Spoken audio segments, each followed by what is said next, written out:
You are listening to the Two and Out CFL podcast, a proud member of the Canadian Football Podcast Network. Grab some poutine and a double-double. It's time for the Two and Out CFL podcast. He's got it! Oh, baby! Every week, Travis Currah. That's Grey Cup me, which is a different person. And Brazilian Tide. Hunters are people too. Talk fantasy football, bring you the latest in CFL news, and sprinkle in a little bit of nonsense. Oh, nearly intercepted, and it's over! Ready, set, hunt! And we are part of the Alberta Podcast Network, locally grown, community supported. It's Travis Currah with Canada's honorary Als Sheldon Jones. How's it going, man? I'm doing well. How are you? My voice still isn't 100%, but doing pretty well, considering.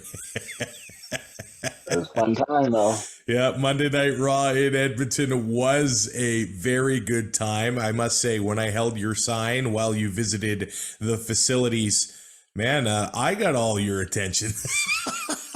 People like the sign. I guess it was a good sign. It was a good time, and I wanted to open by running these by you. The Toronto Blue Jays releasing the number of hot dogs eaten on Looney Night throughout the season, and almost 500,000 hot dogs through those games, 444,854 hot dogs. The attendance for Looney Night, a combined 377,138 people. So that's 1.18 hot dogs per fan. I gotta say, Blue Jays fans, yours truly, quite disappointed in those numbers. What about you, Sheldon? Yeah, for a loony, I'd be putting away probably 4 a game. What the hell? And it doesn't look like they're giving you these crappy hot dogs. Looks like they're giving you the good ones for $1. I'd be stacking up on those all night. At least one an inning. At least. I don't know if I could do 9. That's crazy. But I know at Pat's games here, they used to have Wiener Wednesday. When there's a game on Wednesday, it'd be 2-for-1 hot dogs. And I'd usually pound, in between the intermissions, so 4. Yeah. And a lot of people would do it too.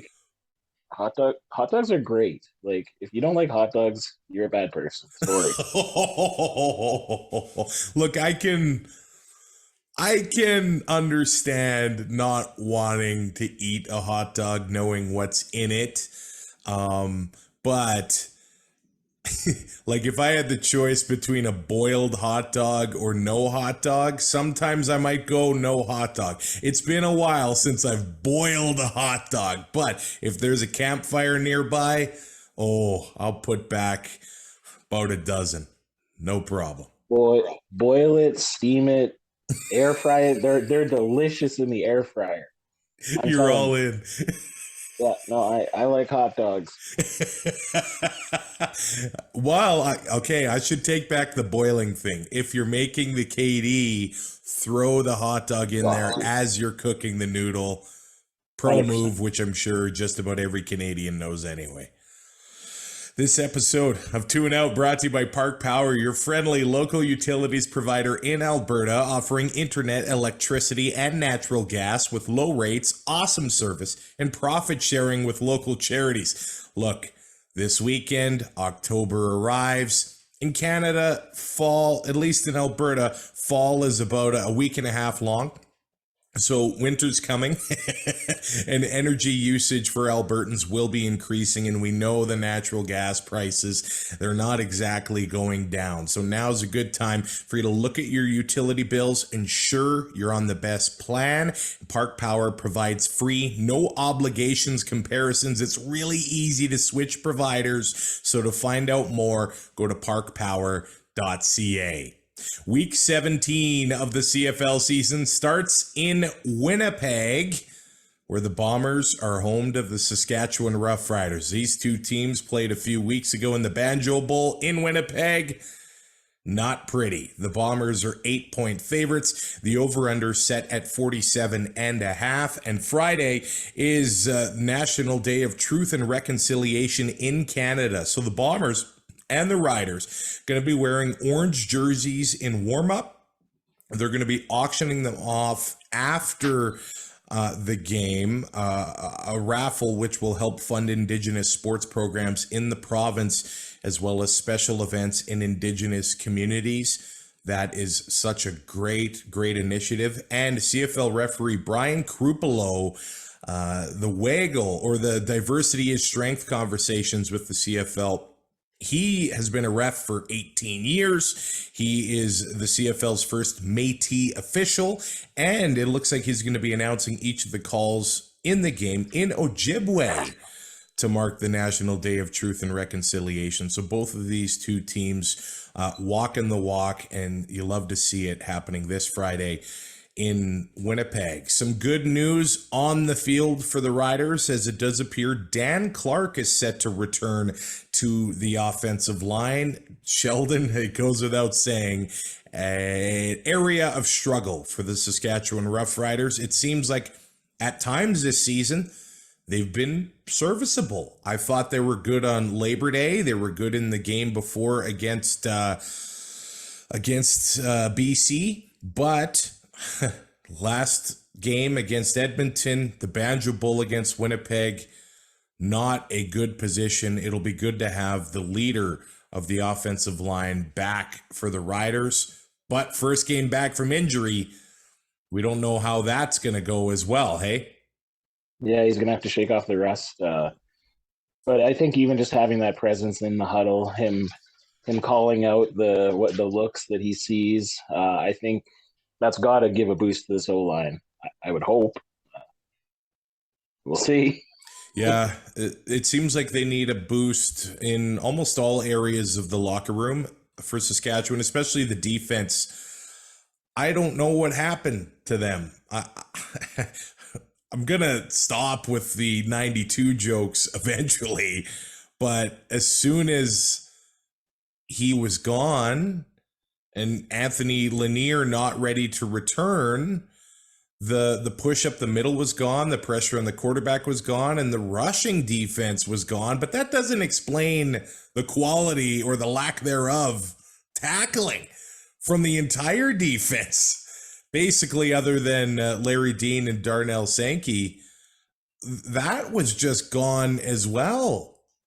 It just seems like the fire and the aggression and passion from the defense kind of disappeared the last few games.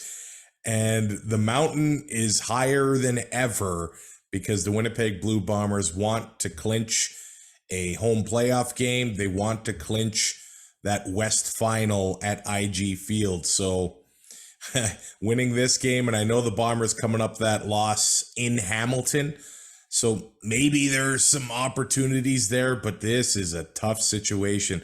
But what does the defense have to do? How do we wake them up? They're pro football players. At some point, it's got to fall on the players themselves, right? Yeah, hopefully they took a look in the mirror in the bye week here.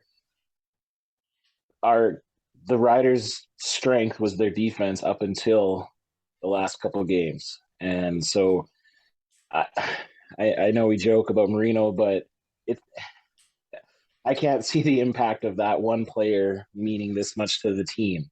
I think it's just, like you said, a bunch of small little contributions there. Mike Eden probably had his worst game as a pro against Edmonton. So hopefully he did some reflecting there. Maybe something was nagging him. Who knows? But yeah, the Bombers are going to be fired up. Having them lose to Hamilton the way that they did is the absolute worst thing that could have happened to the Riders this week. I think so. Because had they steamrolled Hamilton or even just won Hamilton, then you're maybe looking at a trap game situation that the Riders might be able to get a win here. That's gone now. Zach Collaros has never lost 2 games back-to-back as a member of the Blue Bombers. Wow. So, I mean, he hasn't lost very many games at all as a member of the Blue Bombers. But that's fair. They're going to be fired up. They're at home. The Riders, I hate to say it. I think this is some karma for how I've been, beaking the RedBlacks and the Elks fans for them not winning at home, because the Riders haven't won at home in 5 games now. So, well, here's the thing. but Going into last week, it honestly looked like the crossover was in danger for Saskatchewan. But then Ottawa goes out and they were absolutely terrible. Nothing went right in that game for them. And Hamilton goes to Montreal and loses as well. So there were opportunities for those guys to stay into the hunt for that third in the Eastern Division. Now, even if Saskatchewan loses this one, it looks like Ottawa and Hamilton are in a tough spot to squeak in to that third place. Another strength for the Riders has been running back, but Jamal Morrow hurt, and now Frankie Hickson out for the next few weeks with a fractured wrist. It does appear that Keenan LaFrance may be stepping into running back at that position. I mean, the good news is maybe they can gain some ratio flexibility there, and the Riders do have depth at, Canadian receiver as well. So we'll see how they use that to their advantage here. Maybe that'll help keeping a Cooper Richardson on the offensive line, who actually has been, I think, a bright spot. Yeah. Since getting onto the roster. But it goes without saying, there has been drama off the field too. Jake Dolagala, a backup quarterback for the Riders, he was arrested. Impaired driving charge there. Man, you talk about discipline, but it happens off the field too, and just a terrible decision by him and the team in the news again on the negative side. It doesn't seem to stop for this Rough Rider team, whether they're playing or not, and that might be the saddest thing of it all. Cody Fajardo, the Bombers are a mountain for him. He has 1 passing touchdown in their last 5 games against Winnipeg. We'll see how fired up he is this week. But the Bombers, like you said, going to be coming in angry off of that loss. And incredibly, Dalton Schoen needs 12 more yards to cross the 1,000-yard plateau. An American rookie in the CFL. He's got Zach Collaros throwing him the ball, but the chemistry they've been able to garner in such a short time is such a treat to watch. I think he leads the league in second down conversions. He leads the league in yards per catch.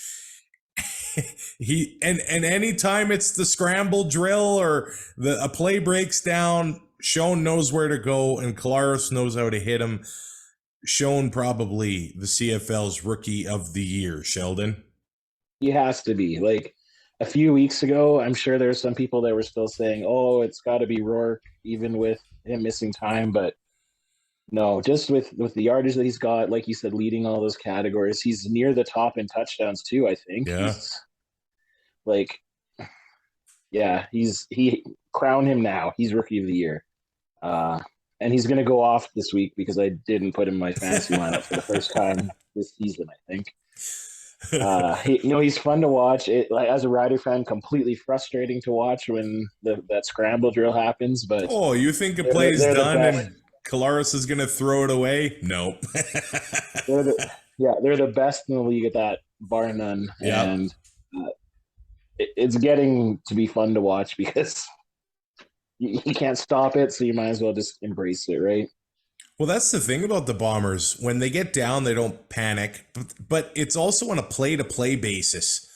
When a play breaks down, they don't panic there either. And more times than not, they're able to make it work and able to turn the play into a positive. Even against Hamilton, they fought back to within 10 points.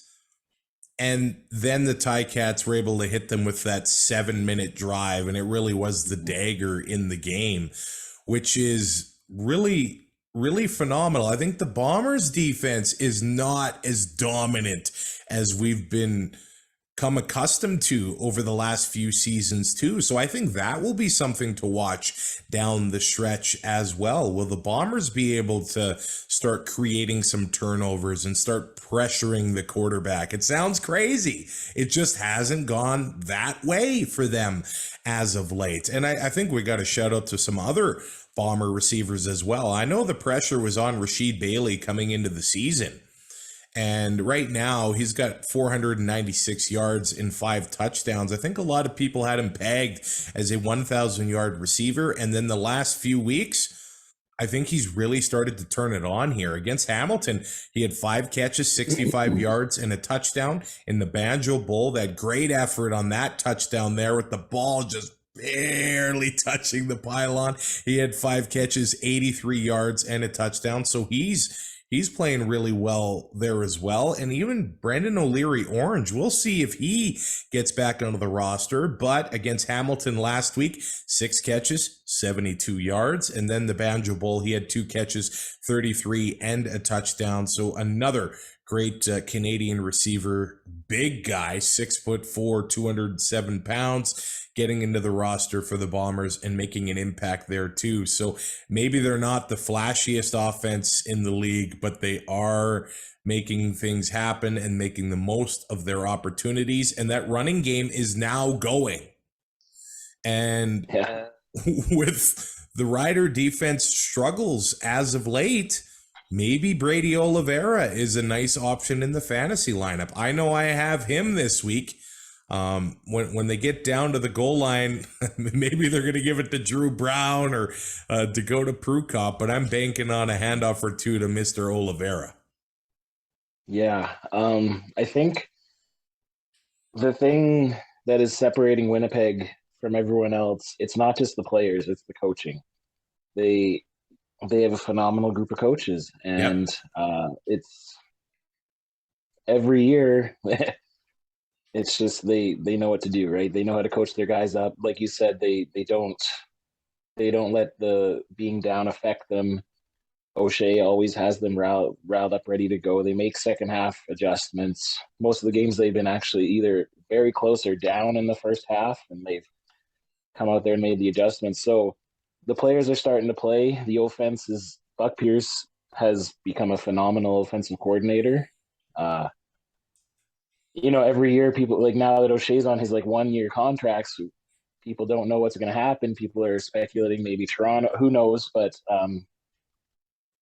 if they win again, O'Shea's won 3 in a row. What more can he really do there? Right. So be kind of weird if Ottawa's doing well. Toronto, if they made the change, it'd be kind of weird. But at the same time, how do you pass up a Mike O'Shea in your locker room? Oh, for sure. Everyone just is speculating because of the pinball connection, but maybe, he turned around Winnipeg. Maybe Ottawa, maybe Hamilton, maybe they're gonna look to blow up in the off. Maybe Saskatchewan. Who knows? That would be a great heel turn. That'd be amazing. Yeah, we could have 2 very big heel turns possibly in this offseason. I think we'll talk about the other one a little later. Maybe O'Shea and Bo Mitchell to Saskatchewan. I think Rider fans are just dreaming when it comes to that. Yeah, but sign me the hell up. Oliveira had 6.7 yards a carry against Hamilton, and he had 5.5 yards a carry against Saskatchewan a couple of weeks ago. One note, the Bombers signing Keon Adams. Spent time with the Riders on the defensive line, and the Bombers experiencing some injury issues on their defense. Theodric Hansen hurt. Jackson Jeffcoat is hurt as well, so that does give them some depth on the defensive line. If you do look at the injury report this week, they do have Dan Clark, the Riders do, as questionable. So we'll see. Charbel DeBeer is questionable. That's what he's listed as. Samuel Emelis for the Riders is out. Logan Furland is questionable. If he gets back into the lineup and Dan Clark gets onto the offensive line for the Riders, I think that will be a couple big additions for them. Taron Vaughn is also questionable, even though he's been practicing in full. So, 3 new additions to the O-line. And Duke Williams is questionable. He practiced in full Monday and Tuesday, did not practice Wednesday. We'll see if he gets back into the receiving corps for them. As for the Bombers, a whole pile of players that have not practiced currently listed as questionable. Those include Drew Wolotarski, Stanley Bryant, Jackson Jeffcoat, Nick Taylor, Noah Hallett, and Theodric Hansen. So the Bombers do have their share of injury issues happening right now as well. Looks like it kind of equals out for Friday's game at IG Field. The BC Lions, 7-point favorites against the Ottawa RedBlacks. Over-under set at 46.5. A couple weeks ago, I might have said this would be a gimme for the BC Lions, but without the voodoo of TD Place looming over the Ottawa RedBlacks, they may be, I don't know what to expect from them, but that game last week against the Argos, quite honestly, it was embarrassing. They were coming off a big win against the Owls. They beat them by 2 touchdowns. And then they lose to the Argos by 5, go on to the bye, and then they come back next week and just get absolutely crushed. Caleb Evans gets put into the game. He throws 2 pick sixes. And the game was close. In the first half, and then the second half just completely collapsed. But that seems to be the TD Place thing. They might be able to go to BC and they might be able to surprise some people and surprise the Lions, because the Lions offense not scaring anybody, especially after that performance against Calgary, and the Ottawa defense, they can be solid. They can be. So we'll see what happens coming up this Friday night, the doubleheader in BC, because the Lions, to their credit, Brian Burnham on the 6-game injured list with a fractured wrist, and it happened with like a minute left in that game against Calgary. So that takes away another leader on the Lions offense from Vernon Adams Jr. Lucky Whitehead hasn't been rolling like we've come to expect. So that has to be a point of focus for BC. Got to get Lucky going.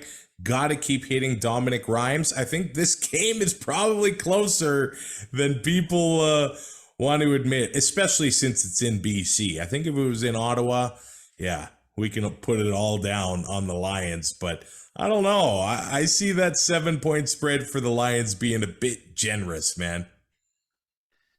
I don't know. I'd say it's pretty fair. Like, Ottawa's going to be pissed off, so hopefully they would play a little more or play a little harder there. But they're still traveling cross country. That is tough. There's still the Ottawa RedBlacks. This is an extra week for Vernon Adams to get gelling with his team, with his offense. Losing Burnham obviously sucks. Yeah. Still has Rhymes. Still has Whitehead. Maybe they've had the chance this week, I guess, to maybe try to get Whitehead more involved, knowing that Burnham won't be on the field. Butler kind of getting a little back to form. Well, I don't know. He has 6.5 yards per carrier the past couple weeks, and he had almost a 30-point fantasy game against Ottawa in week 4. So, if the passing game's not going to be what it was with Nathan Rourke, that's obvious. They need to have more balance, obviously, with James Butler, right? Mm-hmm. Yeah, I think that 7 points is probably pretty fair. I'm not as hesitant with you to think that Ottawa has as much chance, I think, as you do, but it's always tough playing in BC, and especially those Eastern teams having to travel out there. No different than the West having to go to Montreal, or well, not this past couple in Ottawa, but it's just, I think everything's working against Ottawa right now, but we'll see. I hope it's an exciting, close, down to the wire game. We've had a lot of those this year, so hopefully it continues. It's very, I guess, just uneven with Ottawa.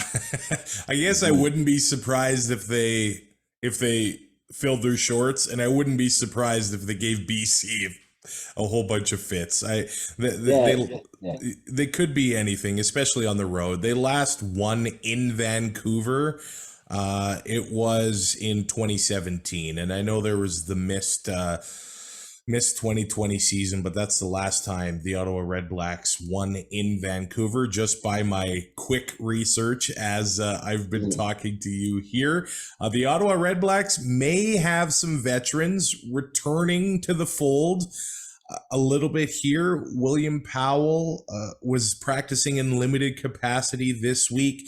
Sherrod Baltimore practicing in limited capacity this week as well.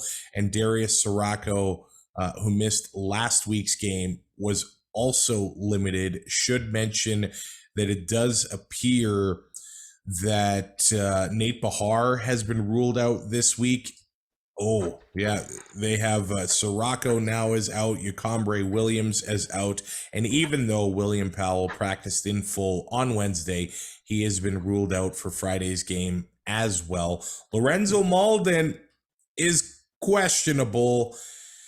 And I looked at, and the reason why I thought that maybe Ottawa would be able to give BC fits is because Calgary's D-line, and I know it's Calgary, and I know they've got some great players on the D-line. They were all over Vernon Adams, and when he's not releasing the ball as fast as a Nathan Rourke, you can get into trouble pretty quickly there. And Malden has been an absolute beast this season. I mean, he single-handedly could create some problems for Vernon Adams Jr. in the backfield. So if he's questionable and if he doesn't go, that'll be a pretty big loss for the Ottawa RedBlacks defense, and that might change things quite a bit for them. Suk Chung practicing in full this week for BC. He's questionable on the offensive line. On the defensive side, Obum Gwacham, he hasn't practiced. He's been ruled out, and he's been making some plays this week. So there you go. There's the injury reports for both the Lions and the RedBlacks. You'd think the RedBlacks would be desperate, trying to get into third place, but the Lions want to stay alive for that home playoff game as well. Of course, having won the season series against Calgary, they are in a pretty decent position to host at least the Western semifinal. We do have a doubleheader on Saturday where the Edmonton Elks are home to the Montreal Alouettes. The Als are 3.5-point favorites. I also find this to be an intriguing game. I agree. The Elks looked... You know what? I can't even say that they looked that good against Saskatchewan because they gave up 160 yards in penalties. They put the ball on the ground. I know Saskatchewan couldn't recover, but they tried to give that win to the Rough Riders, and they just couldn't take it. The Alouettes, surprisingly, 4-1 in their last 5 games. The one loss came to Ottawa, a 2-touchdown loss, which was a big one for them. Can the Elks get the elusive home win? Not this week. Not this week. Trevor Harris playing his old team. I don't know. October 1st, Commonwealth Stadium. I'll be in the stands, and I'm intrigued by this one, man. No, like I don't think this game is as much of a lock like in the past few weeks where we've been continuing to say that they're not going to get that home win. I do think this is probably the closest game this week that I would say. Just because, yeah, despite them not seeming to want to win against the Riders, they did win. They did, yeah. And Montreal, they've already locked up a home field playoff game anyway. So I don't think it's time to start resting players. So I don't think they're going to be doing that. So they're still going to want to win. They can still easily get first.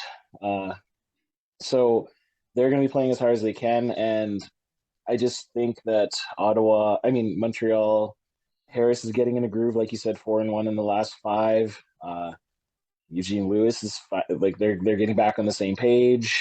I just think Montreal's going to win a close one. I don't think it's going to be, like when Calgary rolled them a couple times. Like I think it's going to be like a touchdown or 10-point maybe win here, but let's just going to say Montreal's going to cover spread. That's all I'm saying. They're gonna win. But. And we'll see what happens on the line of scrimmage because the Elks absolutely demolished Saskatchewan on the line of scrimmage. If they do that again, yeah, it's cliche, but that's where a lot of games are won and lost. Jake Serezna has been a monster for the Elks the last couple games. I don't know if he's getting the credit that I think he has deserved over the last little while. They've got Kenny the King Lawler back practicing. We don't know if he'll be playing this week, but they've had some new players step up.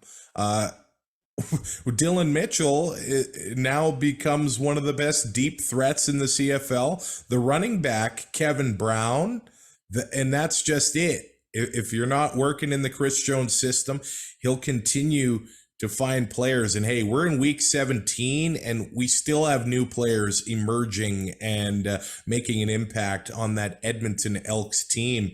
I think the O-line for the Als, a little bit tougher, I think, to dominate them than Saskatchewan's.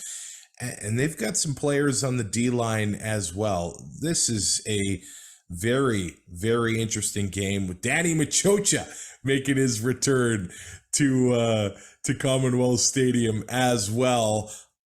The Elks rush defense dominated Saskatchewan, and it does appear now that Frankie Hickson was playing with a hurt wrist. So that seems kind of tough to hold a football when when your wrist isn't feeling 100%. But William Stanback back practicing for Montreal this week. It doesn't look like he's going to play in Edmonton. Looks like they're kind of targeting a October 10th game, Thanksgiving, against Ottawa. But the Elks don't have a very good rush defense. Let's be real here. And teams are really running against them. The Elks giving up 5.2 yards a carry and a league worst 115.2 yards a game. They seem to be going a little bit thunder and lightning in Montreal between Walter Fletcher, look at that, another former Edmonton Elk, and Jeshwin Antwi. So let's see if they're going to be running all over those Edmonton Elks, because at times this season, it's been up and down. You've been able to run on Edmonton. That'll be a big strategy, at least I think, for the Als. If they can't run, Edmonton makes Trevor Harris beat them. And I don't know if that's a formula to success for Montreal. No, but I really hope, and Chris Jones won't let this happen, but they can't think that they're as good as they were last week against the Riders. Like when they were getting to the quarterback, only rushing 3 and dropping everyone else. Trevor Harris, I think, can read a defense a little better than Cody Fajardo. And Cody, I think he's been gun shy, and he's been, doing that circle or that spin move out a little bit quick. And so if they're going to drop back and only rush 3, Trevor's going to have more time because their O-line is better. And he's able to see, and he's not afraid to fire it in there into, tight double coverage. And he's got a good rifle of an arm. So I just think that Montreal's offense is quite a bit better than Saskatchewan's was. I'm not saying is, but was when they played them last week. So that's mainly the reason why I think that Harris and the offense is going to have a better game against Edmonton. And the penalties. Unless they can cut down on those penalties, which they've had a problem with penalties at home this season too. So a better team will make you pay for that. Exactly. And I'm sorry, but the odds of 6 fumbles and 0 recoveries happening in a game is 0. It's remarkable. Of course it had to happen to the Riders, but it's just that's just a weird game, man. I just think that Montreal has the tools, and they will use those tools and make Edmonton pay for the mistakes, unlike what the Riders did last week. And I know I mentioned, Edmonton's defensive struggles against the run, but Montreal has had their fair share of that as well. Montreal has given up the second most rushing TDs in the league. Well, the team that's given up the most is Edmonton. The team that's given up the second most rush yards per game is Montreal. So two of the teams that have been struggled most against the run this year are playing against each other. In 3 games this season, Kevin Brown has 29 carries and an 8.4 yards per carry average. You need to get this guy the ball against the Alouettes at home.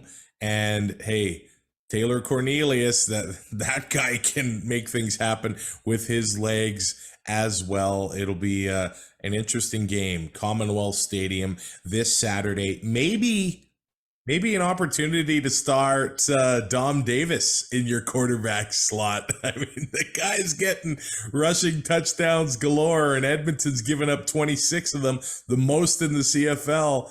I don't know if I have the guts to start Dominic Davis, but it might be, if you're going to do it, this week might be the week to make it happen. Like, if you get one of those where he gets a hat trick of touchdowns or something, you're laughing, man. You're laughing. Especially because then you can load up and get another top tier receiver, right? Exactly. So, yeah. I'm not Tyrell. I'm not a degenerate gambler, so I can't do stuff like that. Even though this is for no money.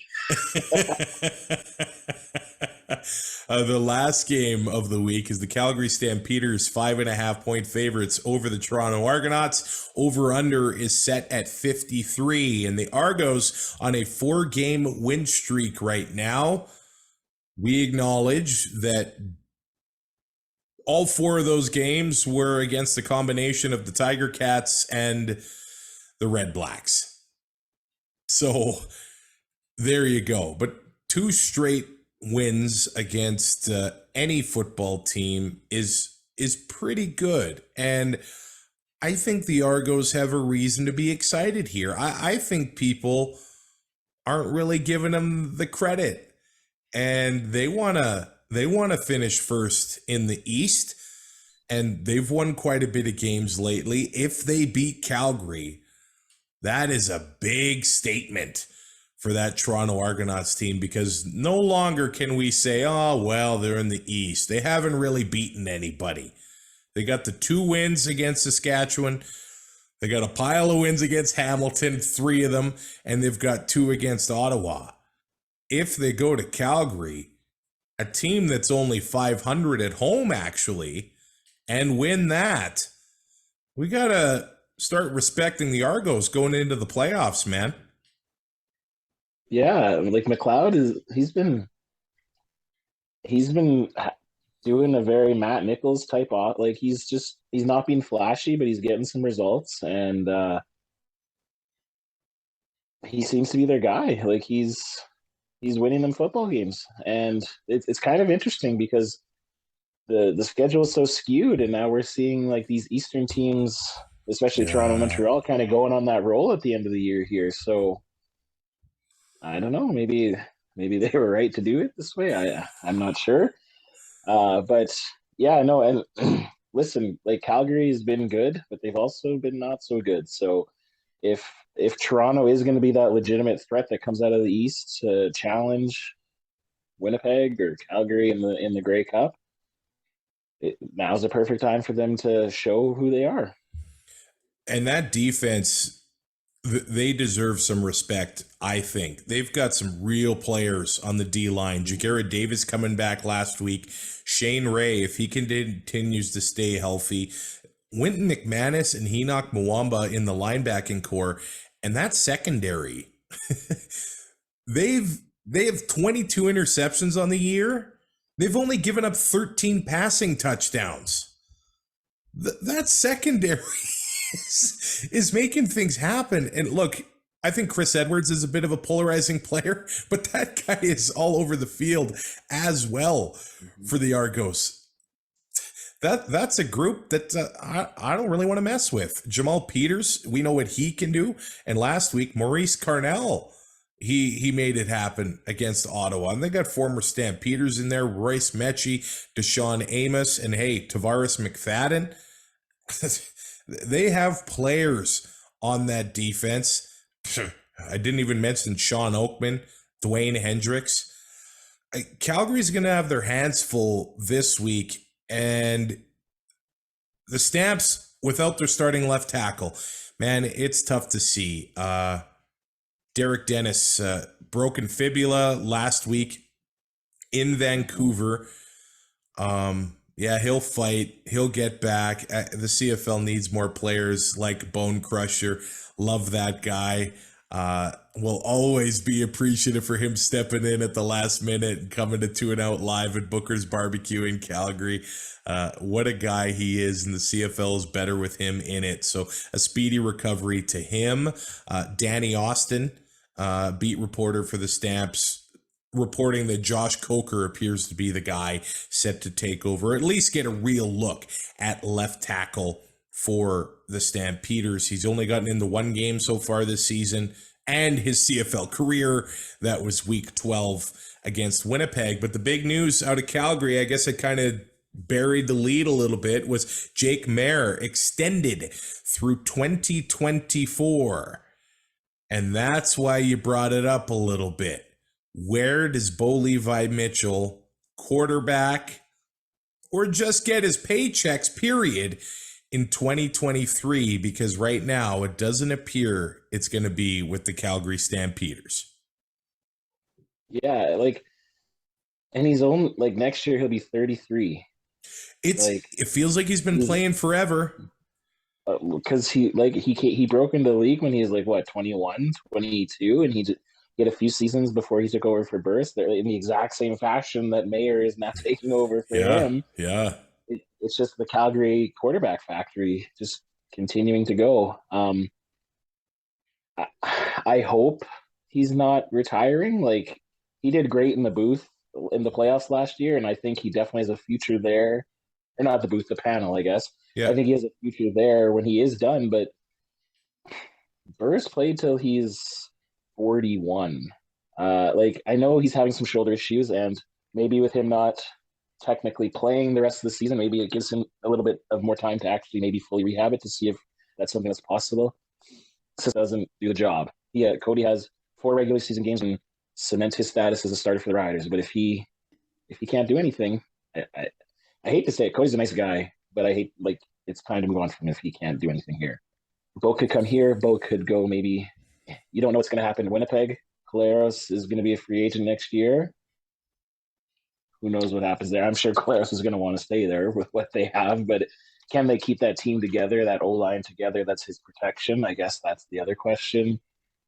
Arbuckle is coming along a little bit in Ottawa finally, so I don't know if potentially there maybe. It depends on if La Police gets shown the door. Hamilton, you don't know what's going to happen there if Steinhauer maybe gets fired. Dane Evans has been hot and cold, so there's definitely landing spots for Bo next year. I know a lot of people bringing up Toronto, but yeah, I don't know. He's got the connection. Well, he's got the connection with Dinwiddie. Yeah, Dinwiddie. Yeah. So, and was he really that close to signing there, or was he just inflating his numbers back in 2019? We'll never know, I guess. But yeah, he's got landing spots. He's not going to get that $700,000 price tag anymore. He's probably looking. I don't know if anybody's going to get that anymore. No, they realized that I think the GMs realized that they raised the market there too, just like the receivers. I think that's going to come down in the next couple of years. This year it got really bad for the receivers, inflating their salaries. So, well, look at the teams that have the 2 highest paid receivers: Duke Williams and Kenny Lawler. Right. And I know the highest paid player in the league is on Winnipeg, and that's working out for them a lot, but he also didn't get the 700 like a Michael Riley or a Bo was commanding. I don't think Bo got the money that Riley did, but that's where we are. And hey, there was an article, Taylor Cornelius and Jake Mayer, the second year of their contracts, basically 6 figures of that is guaranteed. And that is good news for the players. That's good news for those quarterbacks. We've seen it in the past where somebody's due an off-season roster bonus and they just get cut before that. The fact that it's a quarterback, I don't think we'll see teams doing that. But the fact that, a good portion of those contracts are guaranteed for the players, that is so good to see. As far as Bo goes, you're right. Now, coming into the season, I mean, he was adamant that he's healthy. The shoulder's okay. At times this season, struggled. At times, looked great. And somebody next year, if he does decide to keep on playing, is going to get a proven quarterback with a chip on their shoulder. And that is going to be a good quarterback, I think, to have on your team. But it'll be interesting to see what Calgary does here. Do you want to let him walk for absolutely nothing after the season? Or do you try to get something? And I don't know if it's smart to trade him, though. Like, I mean right now, because you do want that insurance going into the playoffs, and the Stamps, of course, have the best insurance probably in the CFL at the quarterback position. But what are teams going to give up at this point in the year to make it worth it for Calgary? Yeah, like I think it depends. Like I think if they did trade him now, they could potentially probably ask for like a first pick and probably an impact player. So and they're never going to trade in the division, but the Riders most likely won't be in the Western Division for the playoffs. That's true. Let's think that for a second. Let's say the Riders send their first pick and Duke Williams. I think that could probably get Bo Levi Mitchell out of Calgary. But that would be a blockbuster. It would be. And the CFL, doesn't have blockbusters, but like that's a deal that could work for both teams because, Duke's had his issues here. He's a hell of a player still. It's not like he forgot how to catch the football, but maybe it's just not working out here. And maybe a change of scenery might reignite it, just like a change of scenery for Bo would reignite things. And then you get that pick. If Calgary waits till the end of the year, I don't know, you get a first-round pick. You might get like a third or a fourth-round pick for the rights maybe, just so that team can have that extra, couple months bargaining power with him. But at the same time, there's now that week-long legal tampering period. So is it worth sending a pick because you still have a week you can talk to him? I don't know. Huffnagel, I think he's smart enough not to trade away the backup quarterback when they have a legitimate chance at the Cup.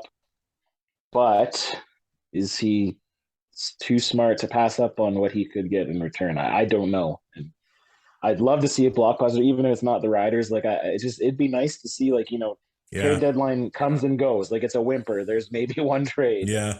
So but it's hard to learn a new system. It's not like hockey where someone can jump in and play, a couple days after getting traded. You need a few weeks, especially with the way that some of the coordinators have their offenses, and because the trade deadline's next week, right? I think so. Yeah. Yeah. So if he gets traded to another team, he's probably gonna need a good couple weeks to get ready, and then you're at like the last game of the season, and then you have playoffs when anything can happen in the playoffs. But it worked out for Kolaris going to Winnipeg late in the year. Sure as heck did. Sure as heck did. But at the same time, I think Winnipeg was fine with rolling with Strevler. He just started to struggle, right? So because Kolaris, I think they had nothing to lose in that trade. Nothing. Yeah, no, but he was the insurance. I don't think he was the he's going to save the day and win us the cup, right? So it's a little bit of a different circumstance, but I'm here for it. Bring him. He has like probably twice the speed and the accuracy of Reed's, I would say, to Cody. Like If the O-line's going to be as bad, it's not going to change anything.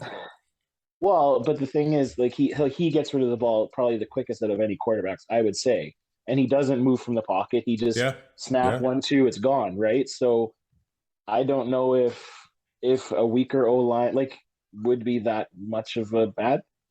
Okay, it'd be a bad thing, but I mean, like I think he could supplement the issues on the O-line better than Cody does currently. Let's say that. Rider Nation has appointed their guy in the past, James Franklin, and he went to Toronto and fizzled out there. I'm not going to anoint anybody going to Saskatchewan, but it is fun to talk about.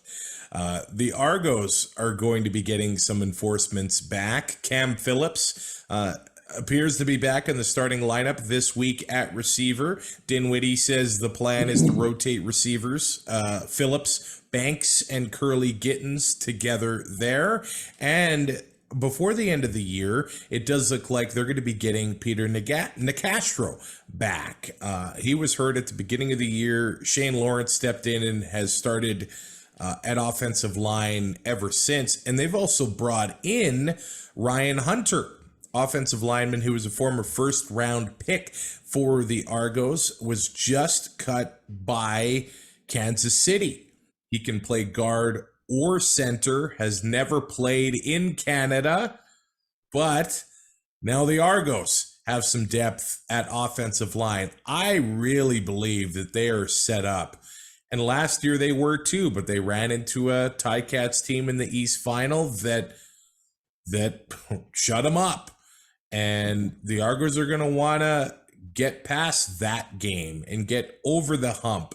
I think this Argos Stamps game, it's going to be another good one. And the Stamps offense really needs to gain some consistency this week. And it's not an easy task going against that Argos defense, who is playing with a lot of confidence right now. And man, I'm really a fan of AJ Ouellette lately.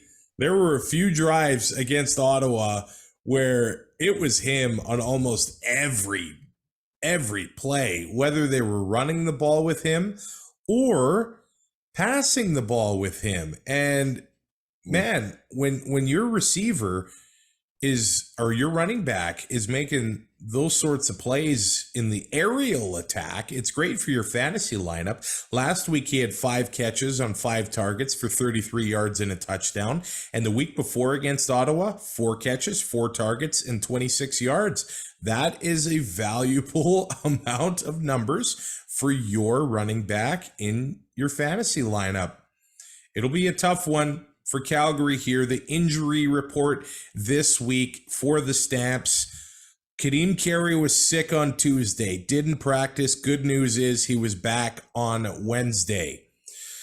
Romeo McKnight not practicing. We've got Mike Rose. He's sick. He hasn't practiced this week yet. Hopefully he is good to go. And as for Toronto, it looks like Jamal Peters hasn't practiced this week. So that would be quite the loss in the secondary for the Toronto Argonauts. But I think this might be the game of the week. Toronto, Calgary on Saturday. Both teams have a lot to prove, and both teams have a lot to play for, man. Agreed. Yeah, no, I had this penciled down as my game of the week too. I think it's probably going to be an offensive shootout, even though both defenses are great. I do think it's going to be an offensive shootout. I think Mayer's going to be probably pretty pumped that he got that extension. Yeah. I think he's going to want to be able to show people that he deserves it, and that if there's anybody who is still doubting that he should be the guy to take over for Bo. And it just, Toronto, like I said, McLeod's quietly just bombing the ball in there too. And and Brandon Banks has warmed up. Like you said, Curly Gittens Jr. is starting to play really well. So second game of a doubleheader to be a shootout on a Saturday night, nothing better than that, I think. This episode of Tune Out brought to you by Taproot Spotlight, a service that helps businesses and organizations pay attention to the people they serve. Taproot tells you the news about the people and companies that are important to you, and you can use that information internally to keep everyone on the same page, or share it with the world in your newsletter, on your website, and on your social media channels. Paying attention pays dividends. You can find out more at taprootpublishing.ca/spotlight. It's taprootpublishing.ca/spotlight. The CFL Podcast Fantasy League this week. I've got Superfan Mike from the Turf District Podcast. Ty has Zach from bonfiresports.ca. My lineup this week right now, I don't know if I'll keep it this way. Vernon Adams Jr., just because he's cheap, just under $6,000. Brady Oliveira, he's $6,700. Kevin Brown at an even $5,000. Dominic Rhymes at $8,600. Darrell Walker, 2 consecutive 100-yard games for the Elks. And Taylor Cornelius seems to like looking his way. He's $5,400. Peyton Logan at $4,800 in my flex, and the Bomber defense is $3,200. I have $47 left over. What's your lineup looking like, Sheldon? Well, I don't have the dollar figures, but that's all right. So yeah, I'm also going with Vernon Adams because, like you said, he's a pick so that you can get maybe a better other player. I think he is going to have a good game, having that extra week of practice, like I said earlier. I have my running backs are Peyton Logan, and I went with a value pick of Keenan LaFrance. Just I'm hopeful that they're going to run the ball a little bit to try to set up some play action against Winnipeg, but I also don't know if that's going to happen. That's why I only spent $2,500 on him. But that allowed me to get Dominique Rhymes and Eugene Lewis for my receivers. Ooh. So I'm hoping I can get a lot of bang for those expensive receivers there. And then in my flex, I got Super Mario. I have a feeling the Bombers are going to be kicking off a lot. So I feel like he's going to get a good amount of returns. And then I do have the Bombers defense as well. Man, that's one note.